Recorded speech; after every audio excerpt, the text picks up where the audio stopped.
Hello বন্ধুরা, আজকে রাতের আমাদের কী মেনু আছে দেখো। পনির আলুর দম। পনির আলুর দম করতে দেখো কী লাগে। দেখো আলু কেটে রাখা আছে, এদিকে পনিরটা কেটে রেখে দিয়েছি ছোট ছোট পিস করে। এদিকে রসুন কাটা, আর এদিকে আদা, পেঁয়াজ কাটা, টমেটো কাটা, আর এখানে কাঁচা লঙ্কা। দেখো কাঁচা লঙ্কা এসবগুলো দিয়েই আজকে করা হবে পনির। এদিকে তেল গরম হয়ে গেছে কড়ার মধ্যে। তেলটা গরম করে পেঁয়াজটা দিয়ে দেবো তেলের মধ্যে। পেঁয়াজটা দিয়ে দেওয়ার পর এবার পেঁয়াজটা হালকা করে ভেজে নেওয়ার পর এর মধ্যে রসুন আদা দিয়ে হালকা নাড়বো।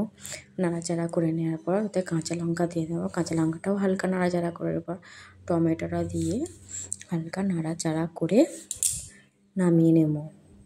নামিয়ে নিয়ে ওটাকে ঠান্ডা করতে দেবো। এদিকে কড়াইয়ে তেল দিয়ে দিয়েছি পনিরটা ভাজবো বলে। পনিরটা হালকা করে অল্প তেলেই ভেজে নিচ্ছি। বেশি পনির ভাজলে শক্ত মতো হয়ে যায়, তাই হালকা তেলেই ভাজছি পনিরটা। এদিকে দেখো ভাজা ভাজা হয়ে গেছে, তাই পনিরটা নামিয়ে নেবো। পনিরটা ভাজা হয়ে যাওয়ার পর এবারে কড়াতে তেল দিয়ে আলুটা ভাজতে আরম্ভ করেছি। আর এদিকে এটা ঠান্ডা হয়ে গেছে। ঠান্ডা হয়ে গেছে দেখো, এবার মিক্সিতে দিয়ে দেবো।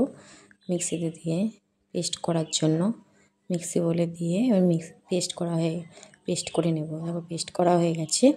টক দই রাখা আছে, আলুটা ভাজা হয়ে গেছে। এবার ওই পেস্ট করাটা আলুর মধ্যে দিয়ে আলুটা একটু কষিয়ে নেব। তার মধ্যে একটু টক দই দিয়ে দিলাম।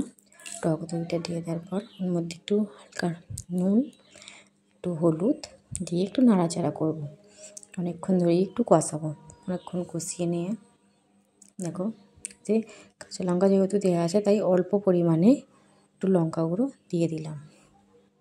দেখো কাঁচা লঙ্কা যেহেতু তো আলুর দম, তাই একটু সাদা সাদা ভাব আছে, কেন আমি কাশ্মীরি লঙ্কা গুঁড়ো দিয়ে নিতে, তোমরা চাইলে দিয়ে দিতে পারো। দেখো একটু কষিয়ে নিয়ে জল দিয়ে দিলাম। জল দিয়ে দেখো একটু জল দিয়ে একটু ফুটে যাওয়ার পর আমরা পনিরগুলো দিয়ে দিয়েছি।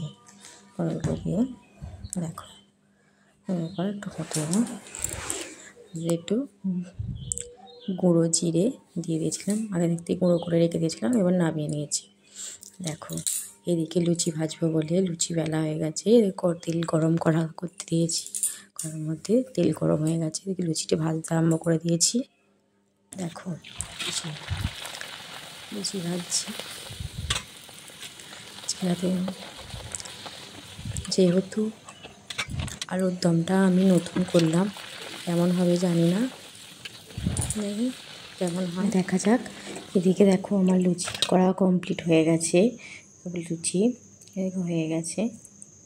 দেখো আমার লুচি কমপ্লিট। আলুর দমটা যে খেতে খারাপ হয়েছিল তা নয়, কিন্তু একটু দেখতে কেমন একটু হয়েছিল। আজকের ভিডিও এইটুকু, আর ভিডিও নিয়ে আসবো, টাটা।